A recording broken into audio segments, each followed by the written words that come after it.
GreyBeardGaming.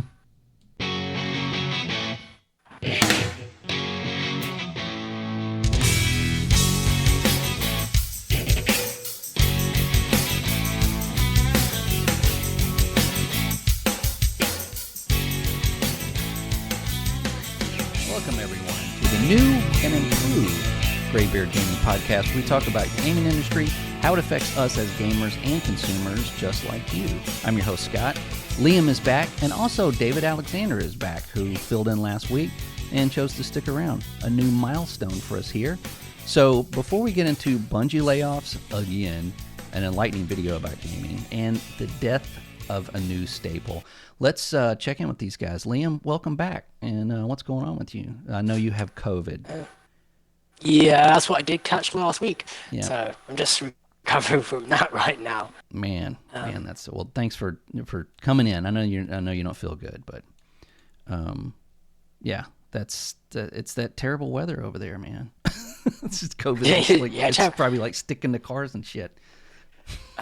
Yeah, people said there was like a lot of bugs going around. I was like, I'll be fine. Never mind. Yeah. It hit me like a truck the next day. So yeah. All right. Well, David, welcome to the show. I anticipate great things.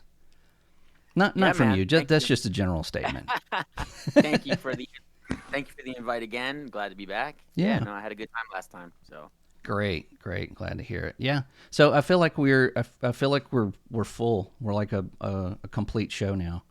So it's exciting. I'm excited. Sky's the limit. Yeah. Yeah, exactly. It's always good to have it's the Triforce, it's the trifecta. It's the you have like 3 points of view on something. It's always better than one or two. So, yeah. So as we do, we kind of get into what we've been playing. Liam, have you been playing anything this week, or have you just been sick? Been sick a lot, but I do go still on the First Ascendant when I can. Some FIFA. I did try a bit more Valorant, and I'm waiting for the next Diablo season, which is in a couple of days. Yeah, is that the new expansion, or is that just the new season? New season, and then in the following season we'll go into the expansion. So sweet. Oh yeah, that's like in September, October. Oh, it's in October. Yeah, October. Yeah. October. Yeah. Yeah, that's probably when I'll dive back in. So, David, what have you been playing this week? I know probably No Man's Sky VR. No Man's Sky, yes. I was actually just playing it like an hour ago. There's a expedition going on, which is basically like a battle pass. So, and it ends in like 6 weeks or 5 weeks, and I just want to do it before it's gone, because they don't usually bring them back. And there's a lot of really cool stuff, cool loot, cool armor that you can only get unique to that expedition. So just trying to finish that up. But I think I was really bored yesterday, and I asked my wife to play some Sims, and I'll just watch her play Sims. I like watching that. But that was it. Cool. Yeah, I didn't get to play a lot. I didn't get to play a lot this week. Last night though, I did. I played a lot of Dungeons of Eternity. I know this is becoming a VR channel, but I love that game. Every time I play it, once I get into it, I'm just like, I could sleep here. I could just make a bed and just people just bring me food, and I could just have this headset on like constantly. But met some actual adults that were playing it. I find that if you just wait long enough into the day, all the kids have to go to bed. So that was a lot of fun. Yep, that's one way to game. Yeah, exactly. It's like, go to bed. It's my time. I did play. There's a new game, a VR game that came out this week called Zero Caliber 2. I did get to play a little bit of that. And I got into a match, which is like a team deathmatch. It's kind of like a Call of Duty type game. And it was me and another grown person, but the rest of our team, like 5 12-year-olds or 4 12-year-olds, like 10 or 12, and they shit talked each other the entire match. Like they never stopped talking the entire match, and it was like brutal. Like it was like, it's not the normal stuff you hear. Like they put like just bad words together and try to make. These guys were like holy shit! Like they had it written down. I mean, it was just back and forth and back and forth. And me and this other guy, I was laughing so hard. I was like, dude, I can't even shoot. I got tears in my eyes because these kids are just like constantly just going back and forth. And oh my God, the stuff that they were saying. It's like, holy shit, man. These guys were just dogging each other. And then after the match, you know, they all left, and I got to play one other match, and it was, you know, perfectly fine without all the, you know. Well, like when the other guy was like, "Oh God, I feel like I'm in an episode of South Park." I'm like, "Yeah, the adult version." Yeah. So anyway, so that's all I really had time for this week. Maybe that's what they were watching, like just before, like, and just emulate South Park. Yeah, maybe. Just each I other. don't know, man. There's as you know, as bad as South Park gets, these guys just went way beyond that. I mean, it was like, wow, you know, like early Eddie Murphy, Richard Pryor, you know, Red Fox type stuff. Just wow. Nothing I really want to repeat. Huh? It reminds me of a video where I think a streamer was streaming, and he like recorded, you know, the game, and there's two kids like arguing about how like one kid's like, I hit puberty, and the other kid's like, no you didn't, you're not old enough to hit puberty, and they're just like yelling about like something so stupid, and this guy's like, what is happening? Like, what are you guys talking about? This is crazy. Yeah, I don't even know. I don't even know what they were arguing about. Like, I don't even know what set it off. They were just like, it was just like two, like a dog fight. Like they just opened the gate and I mean, it was just, it was so funny, man. It kind of reminds me of, like, I was out one day, and I don't know if I said this before, but there was a kids next to me, just a bunch of kids basically. I just heard them like, oh, you don't have, I don't know, I forgot what it was, but you don't have this. And the other kid just responded, yo, you don't have a dad. It's like, whoa. Damn, kids are getting brutal now these days. Oh my God. Yeah, well, you know, I mean, if you think, we were probably all that brutal, you know, when we were kids, but maybe not. Maybe we were the ones that were getting the shit. Who knows? Yeah. I was probably the receiving end of everything. So yeah. I think so. Well, we do have some news this week, which is, I don't want to say good, because none of it's really good. I have to say, it's just constant bad news. We could use some good news, but I want to start off with talking a little bit about Gameinformer. Gameinformer on, I believe it was Friday, disappeared. It's gone. The magazine subscriptions are now canceled. The website went dark. It went offline for a little bit, and then it came back with just a picture and a most likely AI written thanks for 33 years of, you know, whatever. No announcement, no shut down date. GameStop basically went in and just said, that's it. You can all go home. The several tweets that I've seen on Twitter or X or whatever you want to call it, some of the employees were talking about the next issue was like 70% done. They were in working on the issue, and it was just, they were just told that's it. Yeah. So how do you guys feel about this? I know how I feel about it, but what does really Gameinformer mean to you, if at all? End of era. Yeah. Yeah. Obviously, I didn't really do Gameinformer much. Maybe it's more popular in the States, but right. Well, they have a website, you know, Gameinformer.com. Yeah, but just, you know, just having all these places just shut down is like that most people in gaming grew up on. Because you have to think, like, gaming isn't that old, so most of us are still growing up on gaming. And all that, you know, journalism that people liked, and the stores, most of them are gone now. Yeah, so they are. I remember going to Barnes & Noble and getting one or two gaming magazines. One of them was almost always Gameinformer, when you can get it at a bookstore, or PC Gamer. But if they had Edge, I don't know if that's something.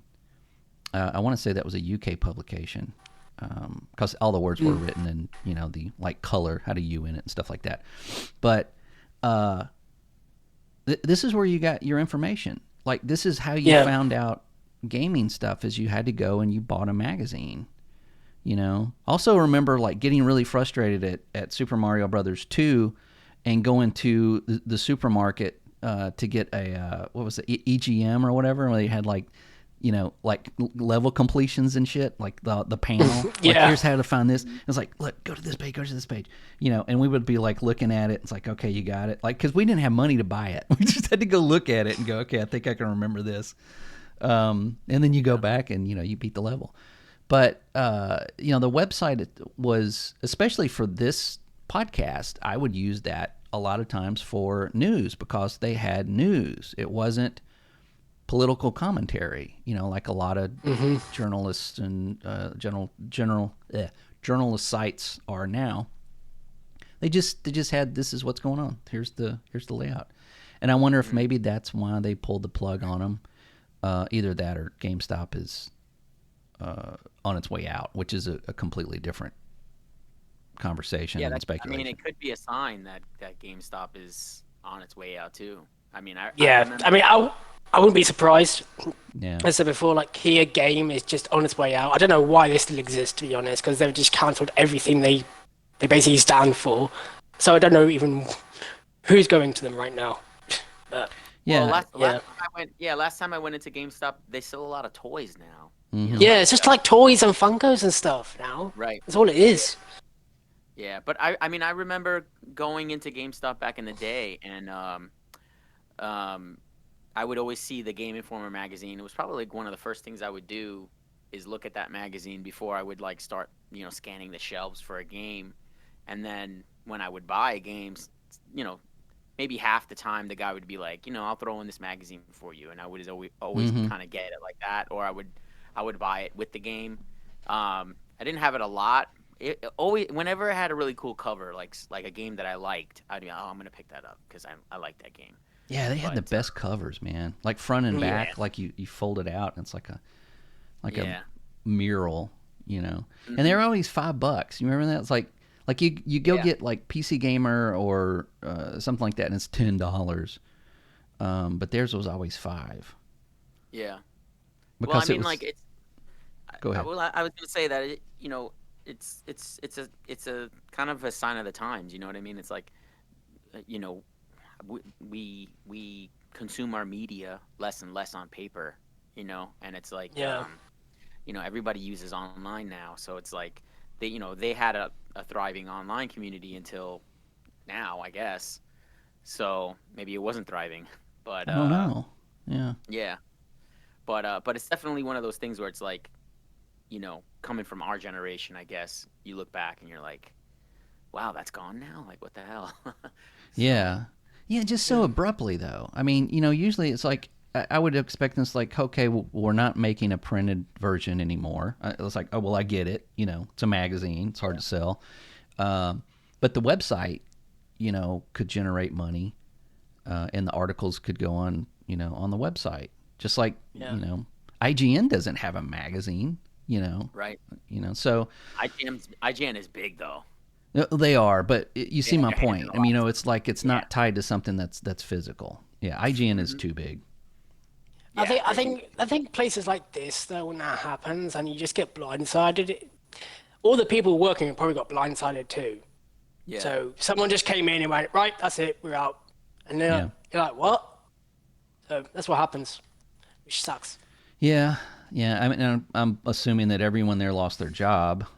I mean, I can't imagine, why they would need anybody to run a magazine if you don't have one. Yeah. But it's just another. Yeah, GameStop's just scummy. It's just they've gotten so greedy and lost so much money. I think that at a point that where they're just. I don't really want to, other than going in there and taking money from them. I sold my PlayStation. I don't want to give them any more business. What did they give you, like for stuff $15 for that PlayStation? No, I got 300. It was Whoa! a digital version. Jeez. Yeah, that GameStop. Was that the PS5 you got rid of? it was the PS5 digital version, and it was it's like I bought it used, I think for like $350, and I sold it then for $300. So I mean, I was, and that was I think I had it almost a year. I bought it for my wife. She played one game on it for about a week, and then it sat there and didn't do anything.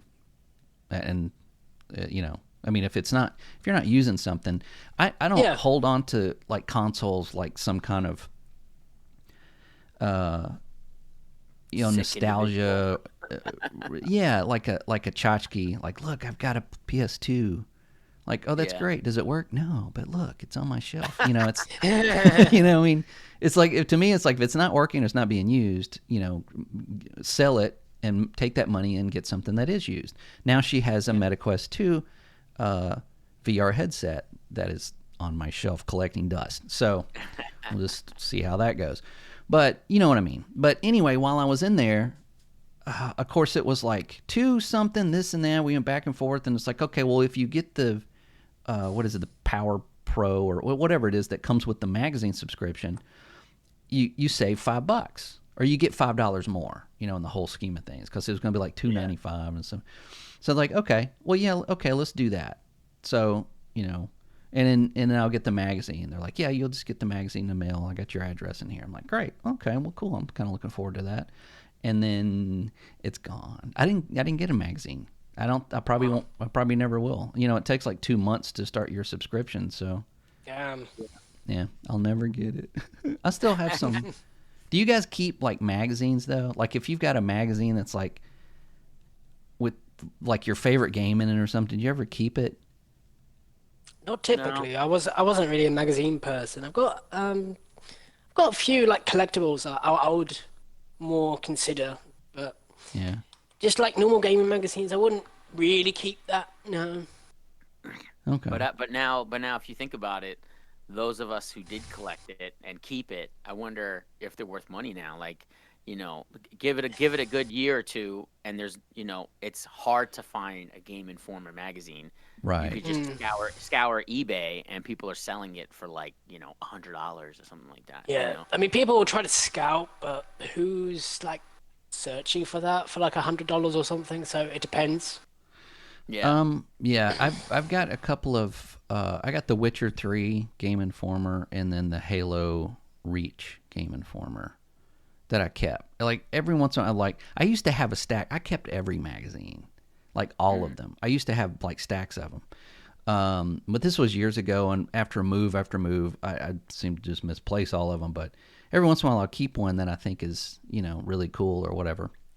I also had the last Guitar World. David, you probably know this. They used to have the gear like this is the new gear for the year, right? Mm-hmm. And they would have models like check out this guitar and check out this amp and check out in the magazine.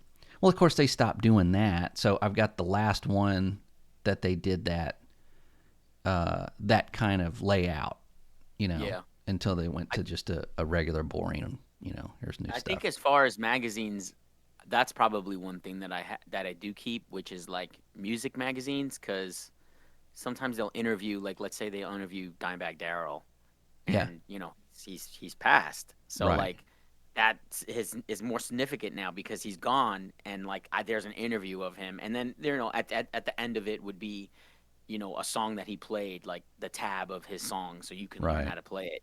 So it's like I kind of want to keep this. Yeah. But I used to have a stack of those as well. But pour one out for Gameinformer. It's this, it's just crappy. I would have liked to have said goodbye. I guess that's all I can really say to that. You know what I mean? It's like, on this date, man, their site's going down. It's Well, you know what?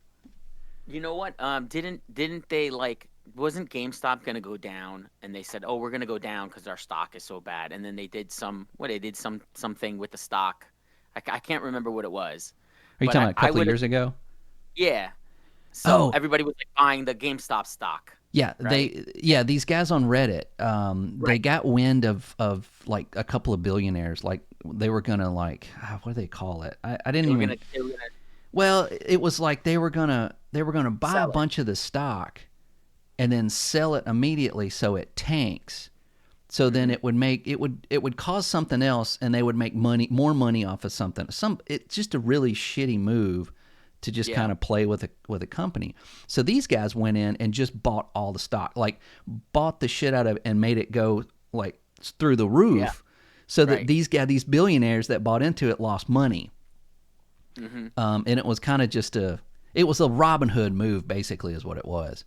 Well, I was gonna say if Game Informer had given us like a proper date and said, "Listen, we're gonna shut everything down as of September 1st," Yeah.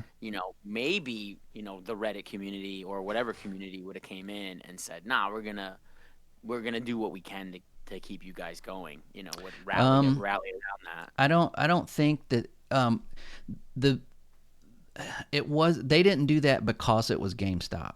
They did it because they got Right, wind. right, right, right. GameStop was just it wouldn't have mattered. Yeah, It could have been anybody. So I don't know what you could do there. I mean, 'cause, Yeah. God, GameStop itself is just a sinking boat. So it's not like yeah, you know. But it would have been nice to like, hey, next week, like yeah, at least give people because the people in Gameinformer didn't even know. They just came in and shut them yeah. down. Yeah, that's a problem because otherwise they probably would have gone, "Hey, look, we're shutting down on this Sunday." But if they didn't know, then it's already gone. Right. Yeah. So yeah, that just sucks. So let's more bad news. Piranha Bytes is officially closed. I don't know if you know who these guys are. They're the makers of Gothic and Elix, third-person RPG games Yeah, Elix of sounds familiar. I think I might have AAA played that. variety. Which, I guess. which is funny because I just saw they did a Gothic remake. Well, Yeah, THQ anyway. yeah. THQ Yeah. is doing the Gothic remake, um, and which I'm pretty sure that Piranha Bytes was owned by Embracer Group. I think I so. wouldn't be, Yeah. I wouldn't be Yeah. surprised there. And they own the Elix. THQ owns Gothic, and Embracer Group owns Elix. So they were making Elix 3, and they came in and they shut them down. So yeah, that's I didn't really like their games. I felt that they were just way too janky. But because of that jankness, there's always going to be that crowd that loves that kind of stuff. So, but it's another developer that has been around for 28 years, I think. Gone. Hmm. So Yeah. let's see. There's got to be something here that's more positive. Nope. Bungie lays off 220 employees. So yeah, there's another big round of layoffs. And holy shit, man! This was like kicking a hornet's nest. So much information has come out from this round of layoffs, and I don't know if you guys read the statement, but it's Pete Parsons, the new path for Bungie, July 31st.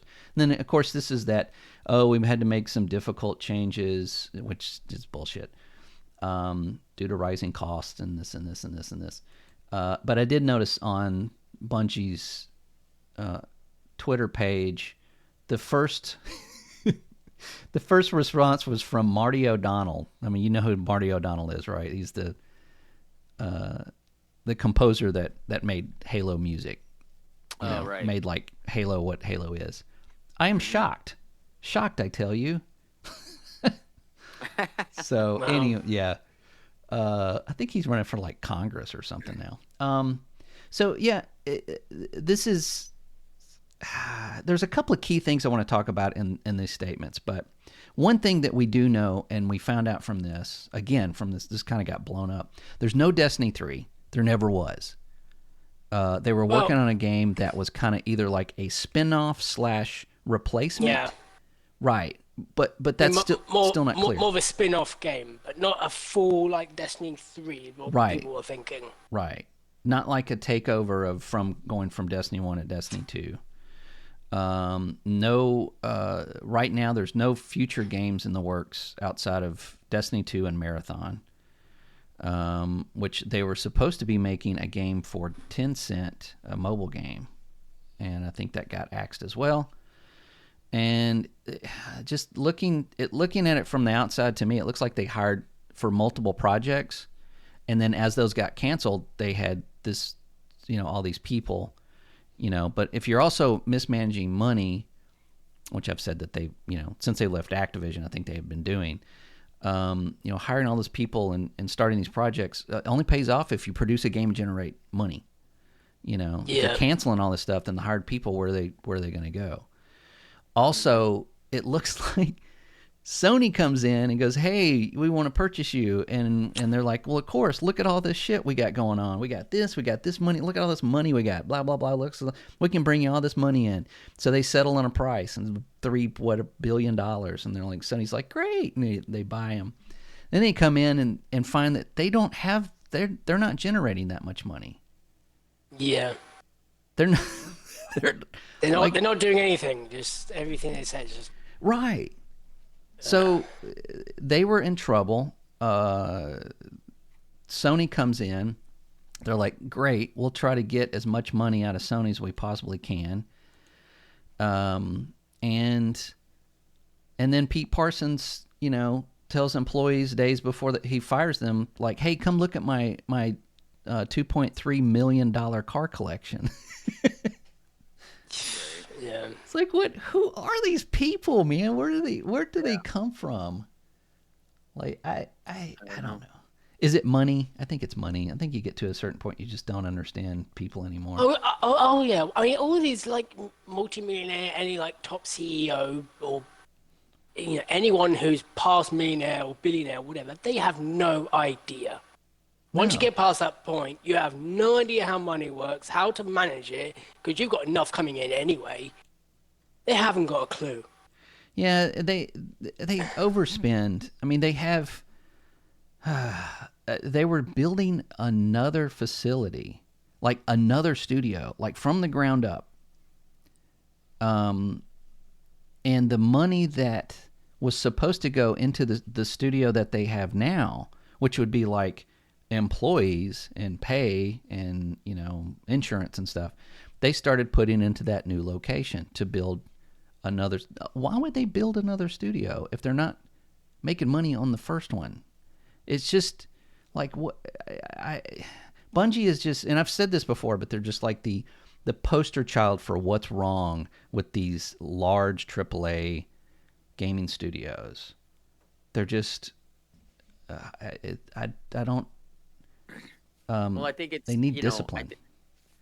I think that like, a developer comes in and makes something really great, and then, obviously the big cash cows on top will be like, "Oh, well, we want that," so then they'll just buy it, because they want to make a lot of money off of it, and then they just sort of like forget about them. It's like, okay, well, we squeezed as much as we can out of you, so now it's like, we don't need you anymore. I kind of felt like Bungie throughout the years was kind of kicked around a lot. Didn't Activision own them at one point, right? And then, No, they didn't actually own them. No. Yeah, but they were in a 10-year contract with. Yeah, they were in a They were with contractually Destiny. That's how obligated. That's how Destiny came to be. So. Yeah. Right. They were owned by Microsoft at one time. Okay. Yeah. Well, because of Halo, right? Yeah, original Halos. Yeah. Well, didn't they? When you were saying they're not making a Destiny 3, they kind of did that with Halo too, right? They didn't make. They ended up making like ODST or something like that, right? It was they wanted to leave Microsoft because they wanted to start working on Destiny, and Microsoft said, "That's cool, whatever you want to do, but you're still contracted to make 2 other Halo games." Mm-hmm. So they were working on Reach, which was the long like the long game. And then they got a smaller team together and made ODST, which is arguably, a lot of people's favorite Halo game. So that came out like it was like 2009 and 2010, and then they were out. So when they left there, they went to Activision, and for years everybody was like, anything that happened, anything that was wrong with Destiny, it was Activision's fault. Mm-hmm. And then when they went independent, like all the microtransactions, like Destiny 2 started just having all just like, it was just a store basically.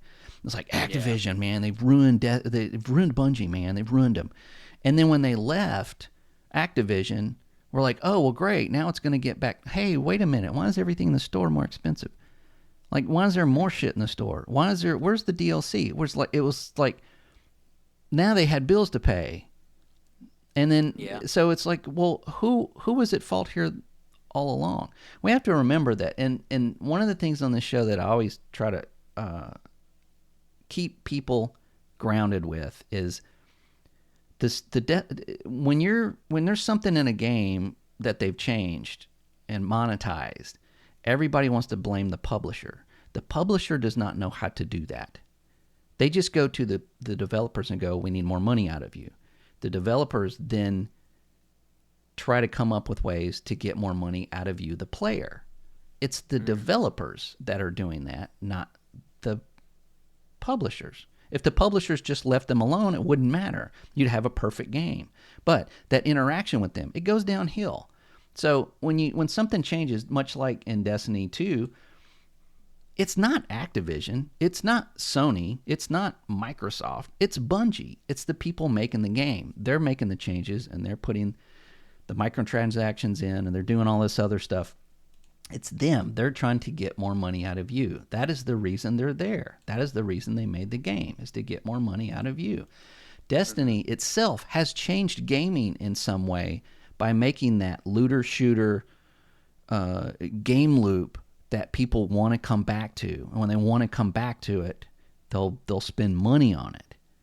And now everybody else has tried to replicate that to some degree.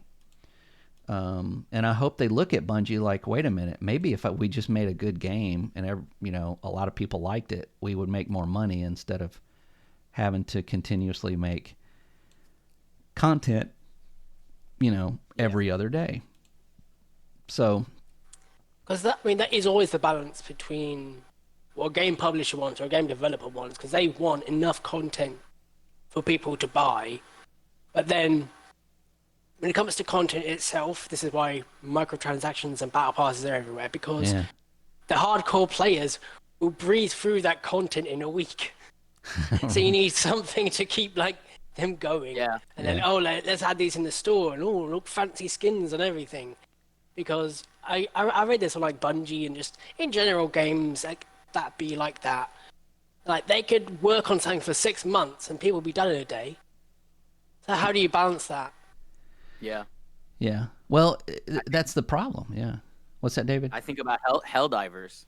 That they had that issue recently where they had an amazing game, and then, as the months went by, player count dropped off because they just felt like there wasn't much more to do in the game. Yeah, they didn't. They even said themselves, was like, "Whoa, we sold how many copies of this game? We've got how many people playing? Like, how many servers do we have?" They really didn't. Yeah, they didn't anticipate that. And it felt a little bit like Destiny 1. When Destiny 1 came out, of course it was Bungie. It was like, this is going to be big, and they thought, well, people are going to play this just like a Halo game, and after like 2 or 3 months, then people are just going to be playing PvP, and we'll add stuff to PvP. No, people are like, holy shit, I can't stop playing this game. When's the new DLC? When you get more content? We want more content. We're playing this every day. We're doing raids every day. We're doing excuse me. We're doing strikes every day. And Bungie looked at it like, holy shit, we had no idea that people were going to play this as a hobby. Like this one game as a hobby. That's where it all changed. That's where the realization of, wow, we could really capitalize on them playing this as a hobby. And and now everybody wants a cut. So yeah. But yeah, in this article though, there's something really strange, and I think everybody's misreading it. Let me see if I can find it, because the wording in it is really, here it is. Okay, so it says, first, we are deepening our integration with Sony Interactive Entertainment, probably not by choice, working to integrate 155 of our roles, roughly 12%, into Sony over the next few quarters. Sony has worked tirelessly with us to identify roles for as many of our people as possible, enabling us together to save a great deal of talent/money that would otherwise have been affected by the reduction in force. Second, we are working with PlayStation Studios leadership to spin out one of our incubation projects, an action game set in a brand new sci-fi universe, to form a new studio with PlayStation Studios continue its promising development. Okay, so the first one, working to integrate 155 of our roles into Sony over the next few quarters. That's Sony coming in and going, no. We're we're going to take some of these roles from you. Like, you're no longer doing this. We're going to take care of this because you fuck it up. Right? That's how I read that. Is that how you read that? That's how I read it. Oh, yeah, definitely Sony is taking a more aggressive approach now. Absolutely, because they're like, hey, you've lost. We bought you and you're losing money. Sony doesn't do that. They even spent, was it $1 billion to staff retention? Yeah. They even invested in a bonus. Yeah, so nobody would leave, right? And now Bungie, 50% of staff left. Yeah. They fire most people. It's like, what's going on? I bet that money. I bet most of that money went to that new location they're building. I bet they didn't even give that to employees. They probably spent that on something else, and then laid off the employees. Yes, Sony has come in and is like, what the hell is going on here? Like, we've been doing this for a long time, and you're doing it wrong. Yeah. But the second one is I love even more. We were working with PlayStation Studios leadership to spin out one of our incubation projects. That I could see. It's like, what else have you got going on? We got this game right here. Check this out. Look, we can do this at your studio. We can just build it there. You don't even have to build it here. Look, here's one of those things we're talking about that makes money. So they're basically like handing Sony, okay, here's a game you can make there to make money. It's like a Destiny type game, a science fantasy universe. So they're just like, giving Sony anything they can to keep from them coming in and completely taking over. That's how I read that. Yeah. Yeah. I do wonder, if Sony are more in it involved now, does that mean any future Bungie game will be PlayStation only? I don't think so. I think with them, I think they did sign paperwork, legal stuff, that everything that they make is going to be multi-plat. Yeah, but that's before Bungie are trying to shit the bed right now. So I don't know how much Sony are getting involved. Yeah, I mean it's possible, but I think by the time this stuff comes out, Sony's going to be third party anyway. They're going to be putting stuff on Xbox or definitely on PC. Nothing that Bungie makes, they're going to have. They're not going to have that solely on PlayStation. They got to make their money back. They're not going to make that back selling consoles. They're going to have to do it on everything. Okay, well, what were you saying, Liam? Just I don't know. No, we were talking about no, we were talking about well, he was saying, Destiny being exclusive to PlayStation. I was saying that in the past, I'm pretty sure Destiny had exclusive skins and guns that were only on PlayStation that you could get. Missions, They came later on Xbox. I think a whole raids and things were just exclusive for some reason. We had a lot of stuff just not on Xbox for 2 years. They did the same thing with Call of Duty. You would get maps and weapons and stuff that were. I hate that shit. That's just Yeah, dumb. which Xbox isn't, innocent of. They've done it as well, but like Sony took it to a new level. They were like locking stuff away for years, literally. Right. Yeah. Mm-hmm. Yeah, I remember getting like, oh, Destiny 2 comes out like on what, Friday or something, right? Tuesday, we got all the shit. It was like it had been the gate had been lifted. We got all the PlayStation stuff on Xbox. It was like we got we got Hawk Moon and the strikes and all that shit. Like just days before Destiny 2 launched. Like, kiss my butt. That's that was that was really scummy. Yeah. Yeah. So they're made for each other, but yeah, this whole story just kind of shines a light on this disconnect.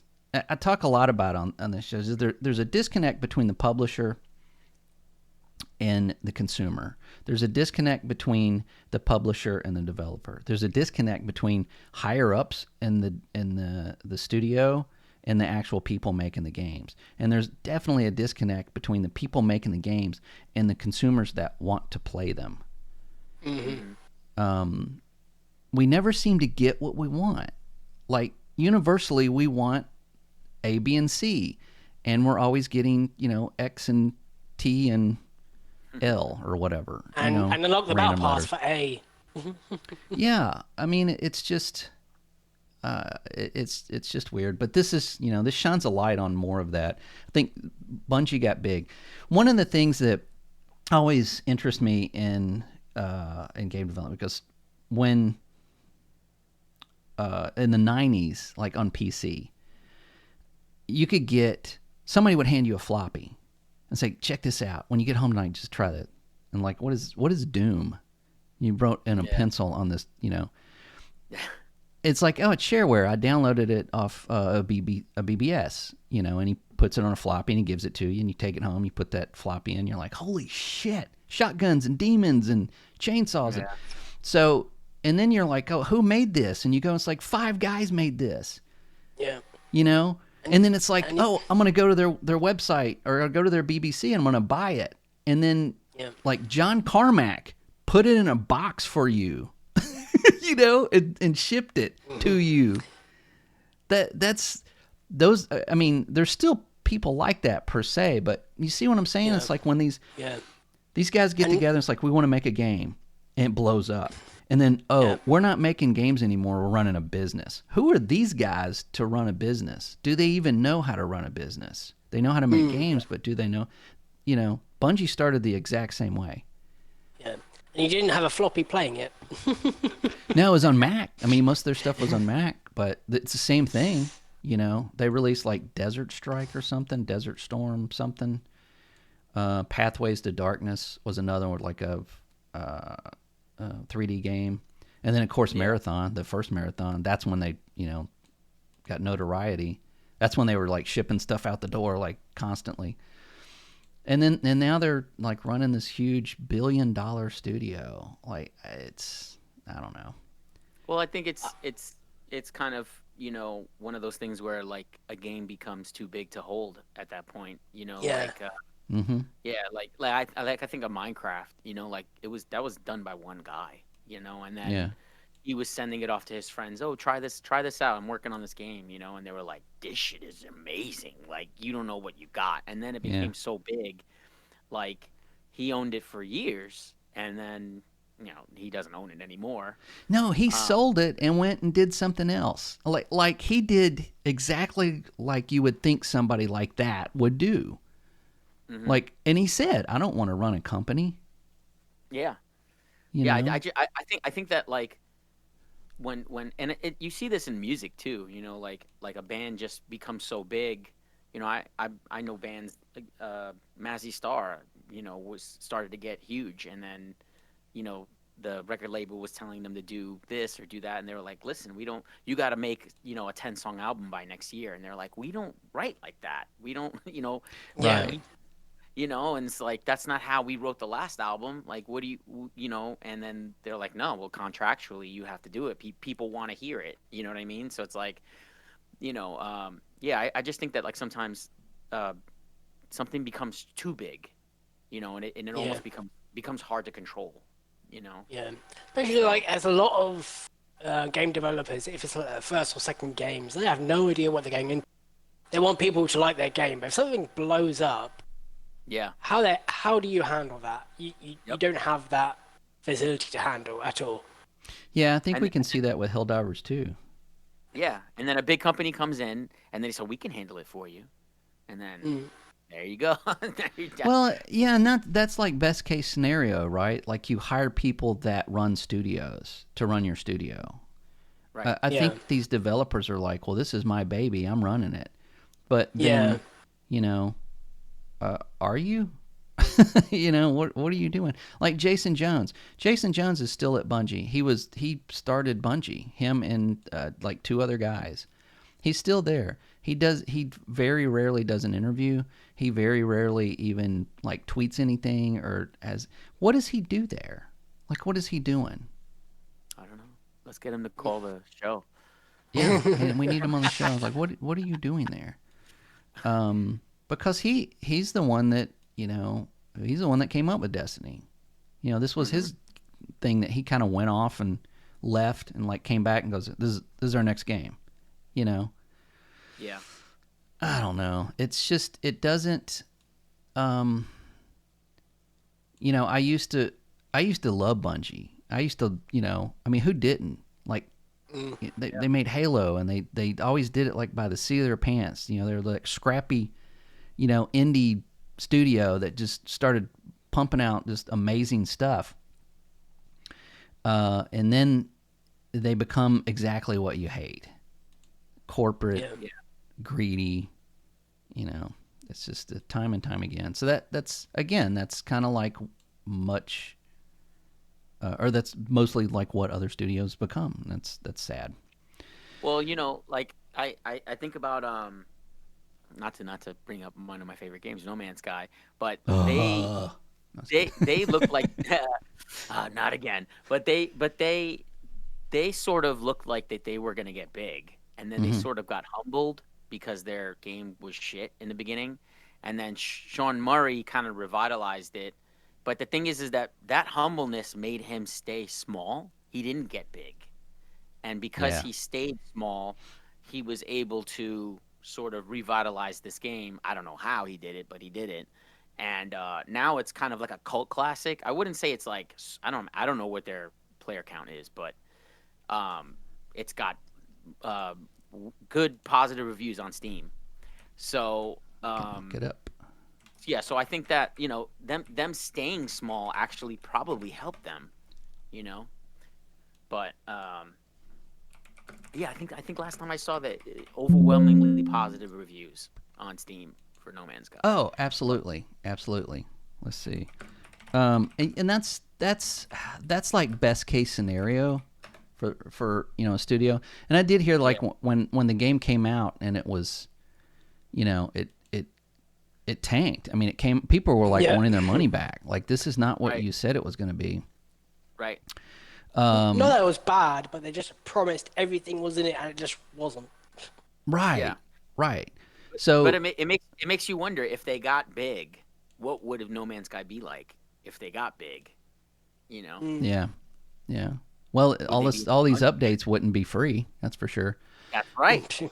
Last 30 Probably days, right. peak players was 54,901. That's really good for a game that came out in when did that come out? 2016, Yeah, 16, I'd say. something like that. Yeah. Yeah.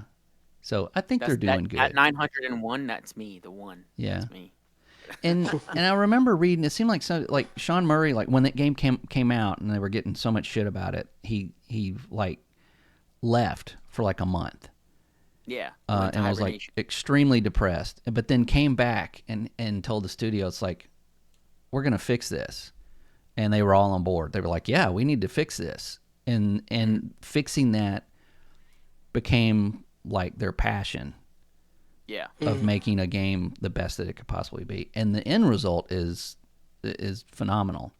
And how they do that for free, I don't know. That is Yeah. what If we had him on the show, I'd be like, yo, how the hell did you do How this? do you Because make like, money? Right. yeah, they have a game studio, they have devs. Like, people got to eat. Right. What?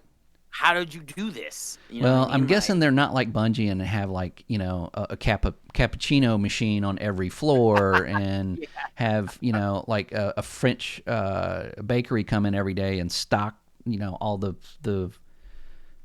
break rooms and yeah, shit with expensive eclairs and stuff. And I mean, god dang, that sounds stupid. good right now. I know. mean, maybe that's how Lemon maybe eclairs. that's how they do like manage. Just treat it as a small studio. Don't go big. Like in terms of like what you spend Yeah. on things, and just be like, yeah, we just need to fix this game and do updates, and Yeah. gradually people just bought it anyway.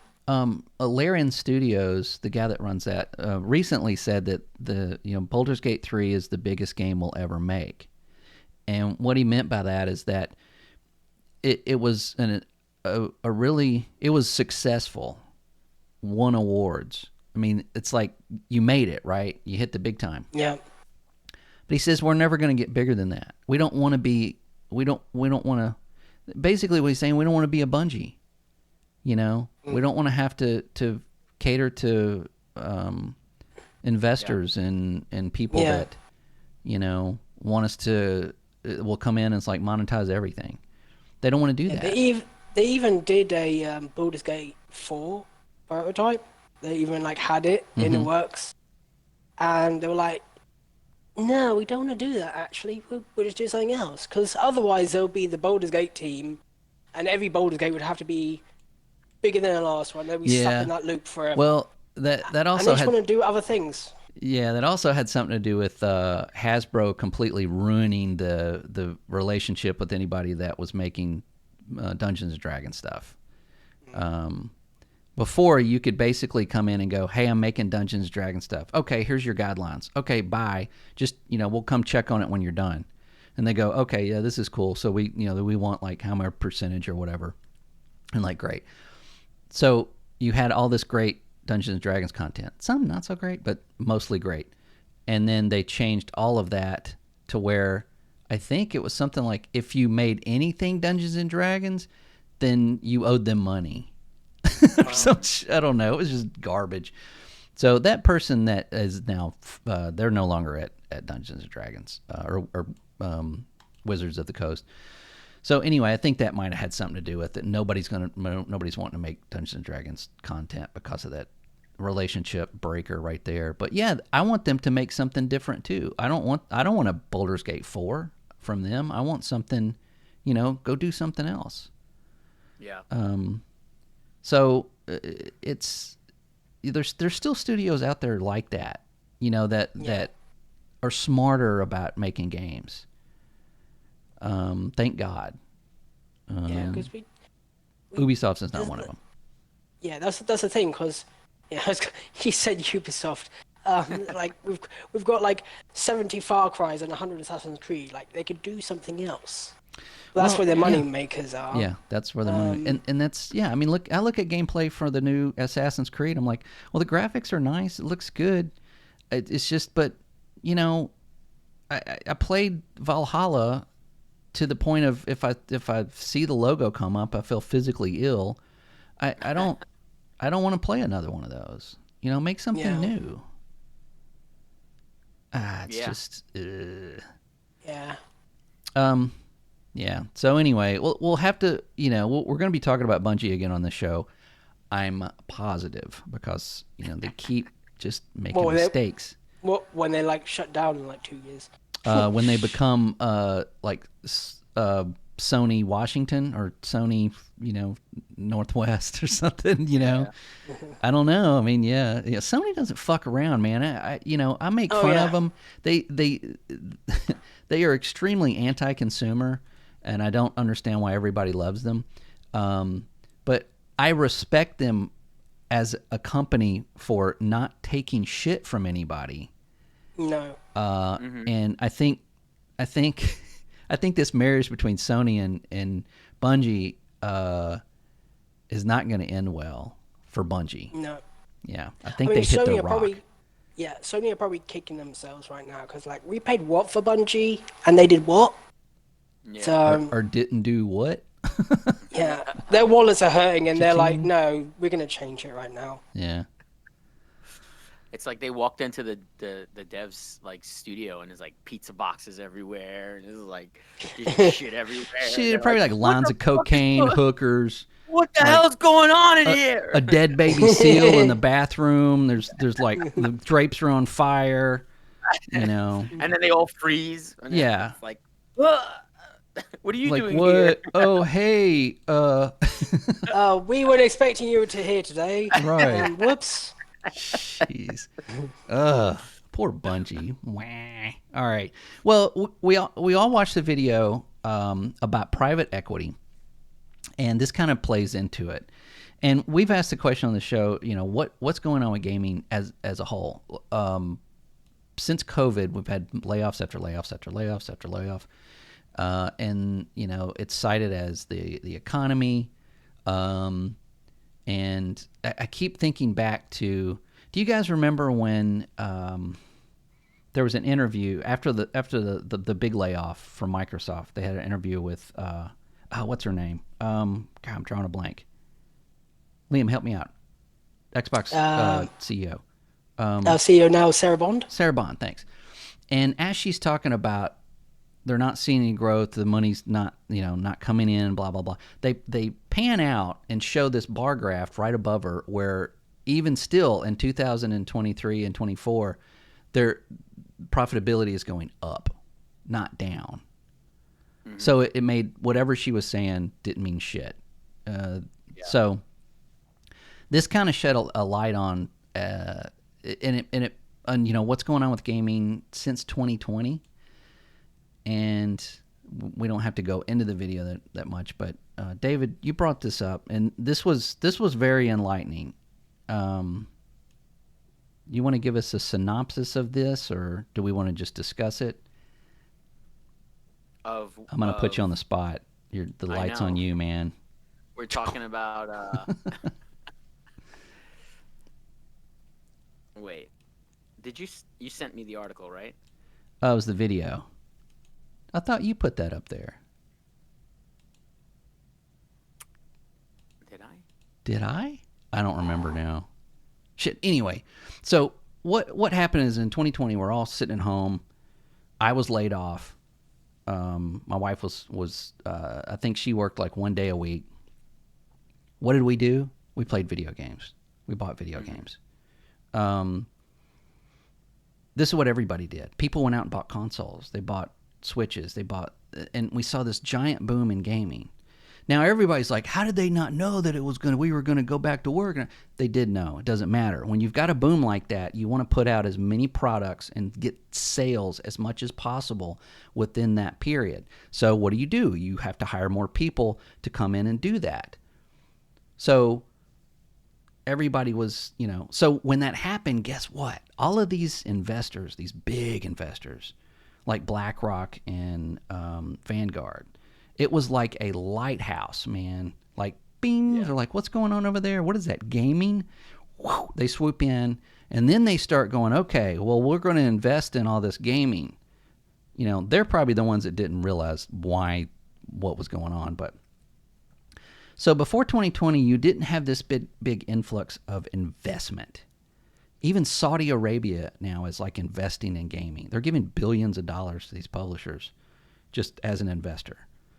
I don't think they really care what kind of game or anything. They just want their money. No, because that's the whole thing. They just invest where they see the dollar signs, where they see money. Exactly. Now, BlackRock and Vanguard are a little different. And this is where it gets kind of weird. The investment groups invest in these games. So, like, if they go to EA and they go, "What do you got?" It's okay. We got these 3 games coming out this year. Okay, and they'll go, "Okay, well, we're going to invest this much money into those games." Here's an issue with this, and this is where it gets really weird. And this wasn't in the video, but this is like something else that's been going on for a little bit.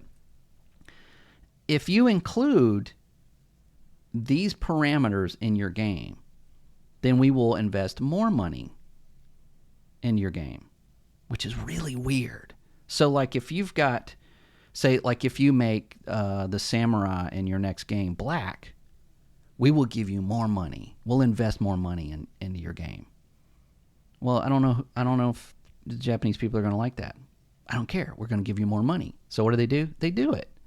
So then you have companies like Sweet Baby Inc. that come in and capitalize on that and go, hey, we can get you more money for your game if you change A, B, and C or include 1, 2, 3.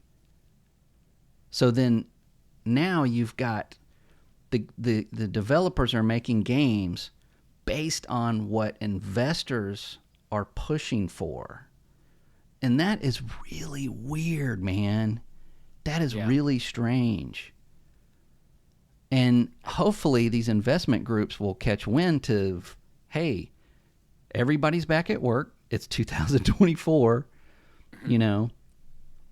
But and also it doesn't make sense to have these layoffs. And Microsoft I can kind of see because, you know, when you buy another giant company, there's going to be there's going to be a lot of overlap. So it kind of, you know, makes sense in terms of what they want to retain. Right. And like not have like 5 positions for one guy or something like that. Right, exactly. You got like 4 people already doing something, and then you got 5 more coming in. Like, well, we don't need you. Sorry.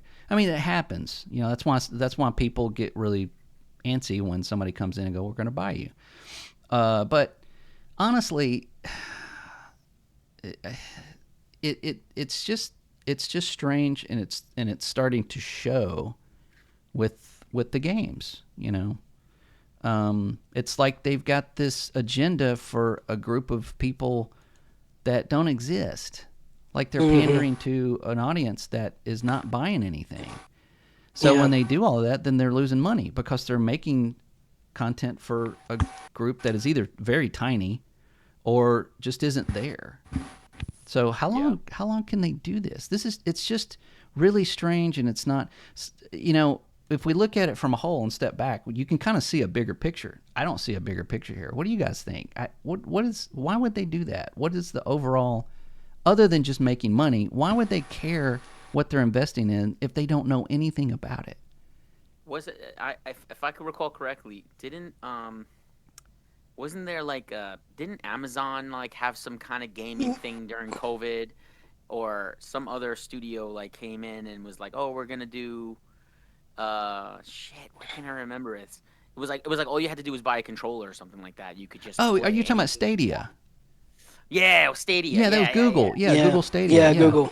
Yeah, Google tried that, and Yeah, like during COVID, it was like everybody was like, all right, let's try to get as much money as we can out of this, and then they came out with Stadia, and it was like, oh, we're gonna, and then it flopped big time, and it was like. I think it was just like everybody trying to get a little piece out of that. Oh yeah, everyone's trying to get a piece out of gaming because they know that it's like just the biggest thing. Yeah.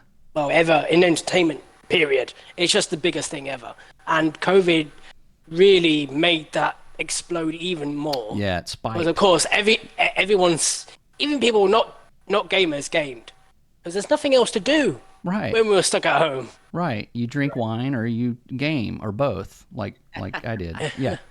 Yeah. So, yeah, and it's just, I think my overall take on this is that it hasn't made gaming better. I think it's actually damaged it in a way. No, it has, because now, you know, the way things work, like, you have all these 20 battle passes for every single game, plus skins, plus this, plus that, because they're trying to get a return on their investment now. Right. Because now it's died down to where everyone's not stuck at home, and they put all this money in, like, oh. Yeah, and where's our return? Yeah. Right. But it just seems weird to me. That's like if you buy a car company and you go, okay, so I own you now. Yep. I want you to continue making cars exactly like you were before, right? Okay. They're all red. What? Yeah, the only color you can make now is red. Like, why would you do that? Right? Why would you why what would be the purpose of that? It's just weird. I don't know. I'm gonna have to go on like the dark web and look under like BlackRock's like evil secrets and Find out like Well, I think some weird agenda. I think it shows that a lot of these big companies they don't have a handle on like the culture really. No. No, not at all. Yeah. They have no idea what it is, and they just see, maybe they're watching the news or something and they see, oh, this is really popular, let's just add it into the game, Yeah. So but most of the time gamers, they just want to be wowed. They're not sitting there thinking about, in between the lines of what does this mean or what does that mean. It's kind of the reason why. Not, I mean, I wouldn't say it's the reason why, but it was definitely one thing that kind of turned me off a little bit when Apex, they would just, adding characters just to add them. You know what I mean? It wasn't like, and I was just kind of like, okay, that's cool. Like, cool, she's trans. Like, I'm cool with that. Like, that's fine. But like, is she a good character to play? Like, that's all I really cared about. I didn't care about anything else. That's all any of us care about. I mean, but if you complain about it, then you're, bigot. You're a piece. Right. But yeah, it's right. and that's construed, or either that is used as fuel. If you complain about a character, there were people complaining about, with like the 5 people that play Suicide Squad were complaining about Mrs. Freeze, which is the gender swap for Mr. Freeze. Yeah. But they weren't complaining about that. They were complaining about her janky ass like jumping, like showing like how you like get up in the air and stuff. And they were complaining about it, and they just got roasted for like, oh, you're just a bigot. You hate, gay people and blah blah blah blah. And it was just objectively, crappy the way that you traverse the map. And it's like you can't even give anybody criticism on that. It's like, why? It's almost like they do that on purpose because they know people will complain about it. I don't know. It's so weird. I don't get it. That wasn't the problem. I don't know. I haven't played Suicide Squad lately because I did play it before. And I haven't seen the new characters. But, well, Mrs. Freeze looks absolutely god-awful. She just does anyway. I don't know. That's a worst character design. As a game character, yeah. I mean, it's not like... I don't look at that character and go, oh, I want to play that character. Yeah, it just looks terrible, for one thing. But that's not the problem. The problem is, for me, this was Rocksteady doing an Arkhamverse game. That's what they called it. Yeah. In the Arkhamverse. Right, and there's already a Mr. Freeze. And there is a Mr. Freeze right there. What happened to him? Is he just sleeping? What happened? Like, you have him to pull from. Joker, I understand, because if people haven't realized by now, Joker's dead in that universe. I think it's been long enough for spoilers. Right. So you had to get a different Joker.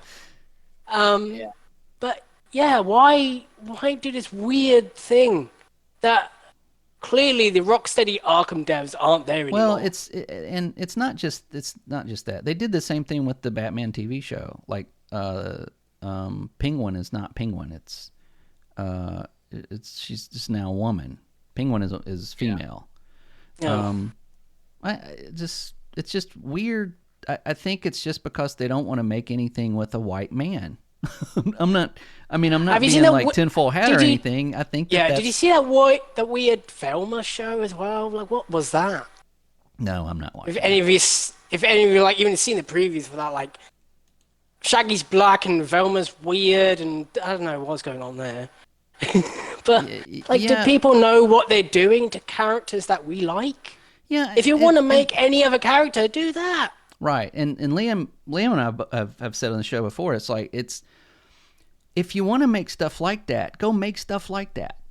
Make your own game.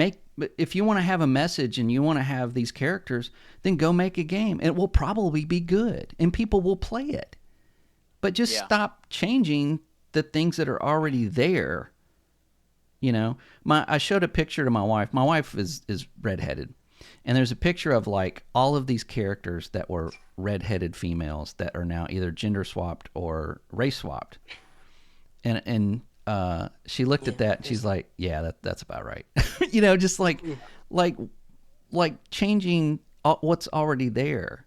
I don't understand that. Make new content. I think that like there's this like, again, this disconnect between, the higher ups thinking that, oh, we need to do this and we need to do that. What they don't really seem to understand, like for example, I shit. What's the game that Apex, the other game that Apex made? Titanfall. Titanfall, yeah. Yeah. Right, with Titanfall. Like everybody loved BT. Like he Yeah. was a robot. He was a fucking robot, but Yeah. everybody loved him, and they were sad when he died. Yeah. Like Spoiler. Well, sorry, but like the thing is that like it doesn't matter. We don't really care the way Exactly. that character looks. It was a fucking robot.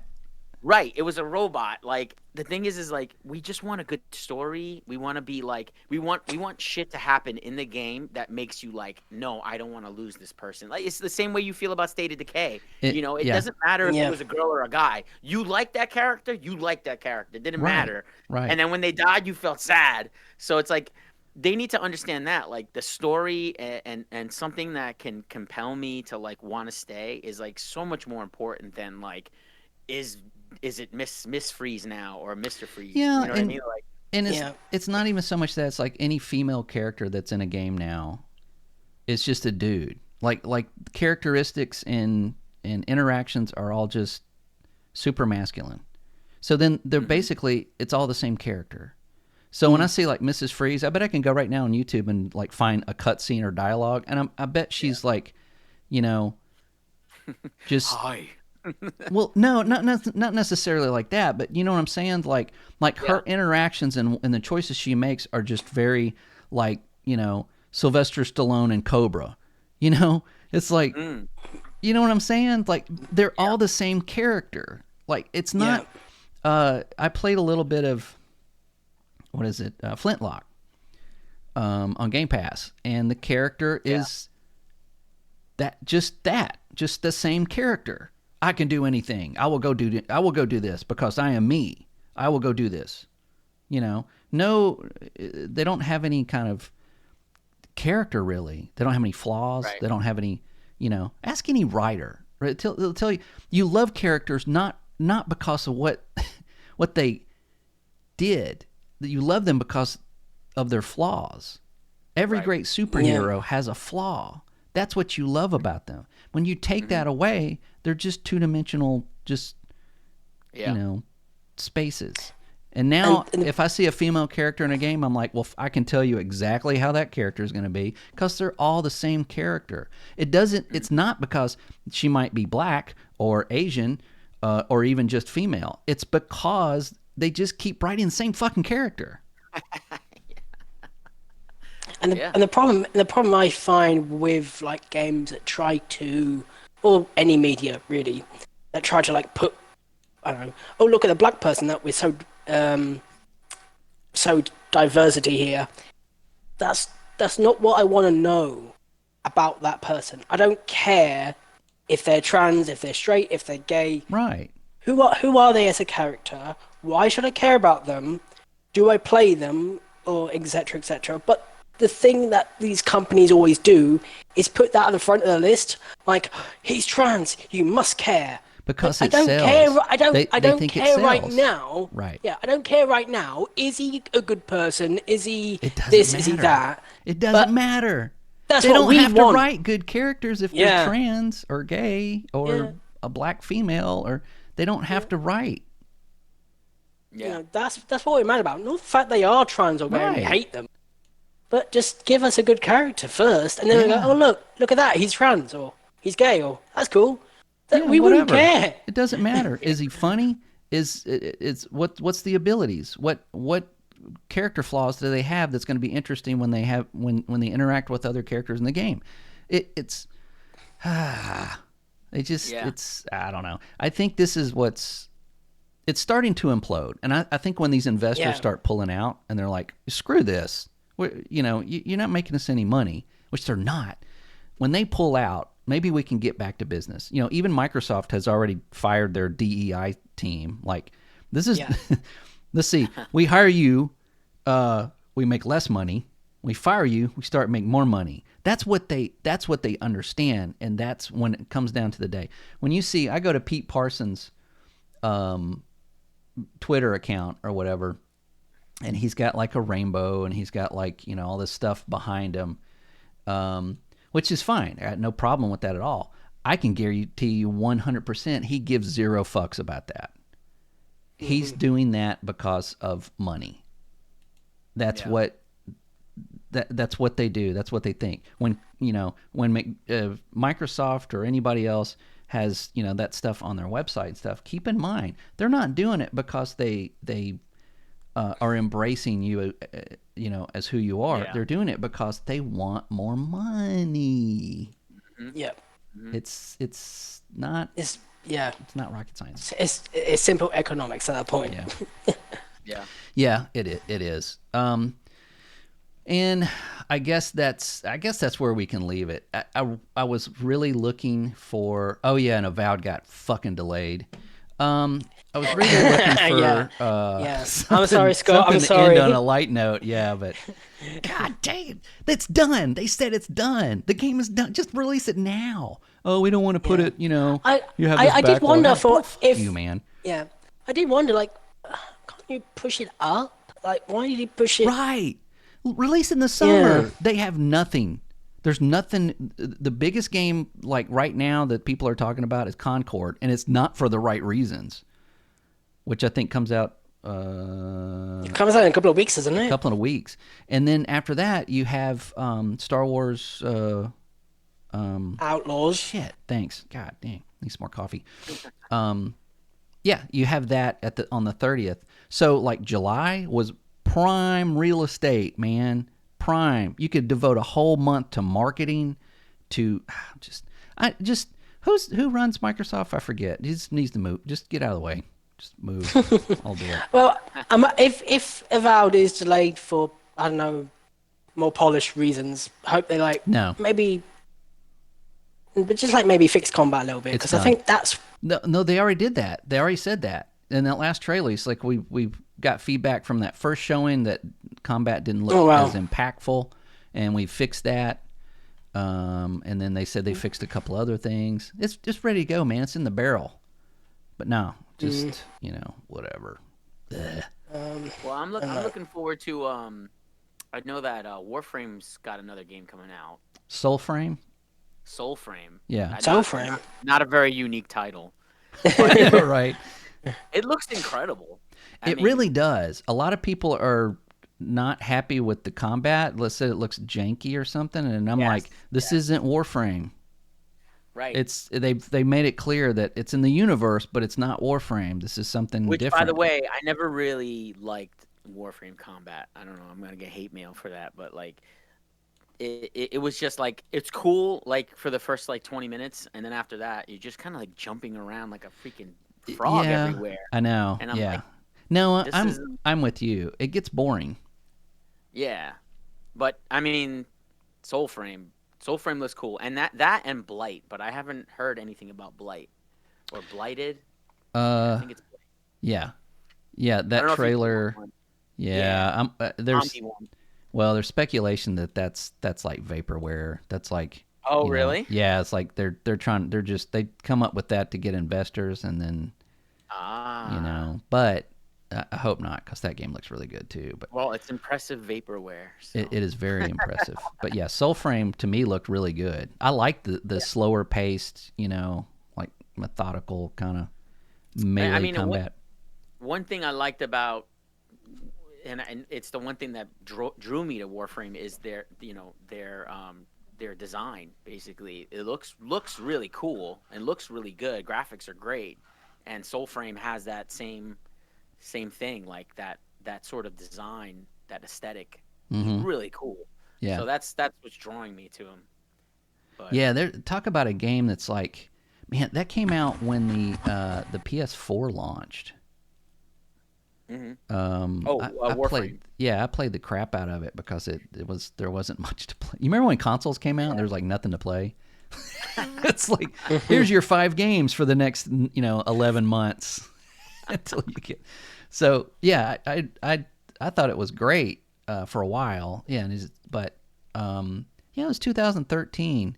11 years ago. That game is still doing really strong, and if you do like the combat, try Warframe. There's only 48,000 hours worth of content in that game now, so Yeah. Yikes.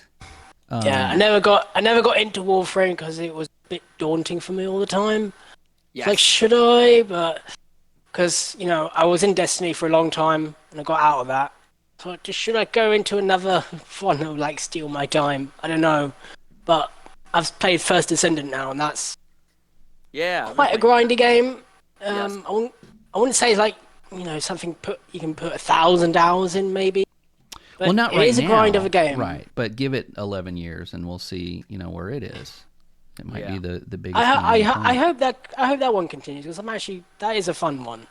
Yeah, I've played it a few times. It's pretty good. Just need some better optimization because the frame rate can go everywhere. Yeah, let's hope they fix some of that stuff. But guys, I think that's our show.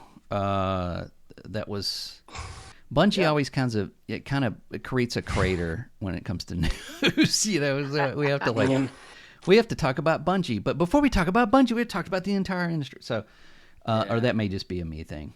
But so thanks for joining in on our new and improved Greybeard Gaming podcast. And check us out. We are on YouTube, Greybeard Gaming Cast on YouTube. And maybe one day we'll have cameras. You can see what we look like. So until then, have a great day and see you next week.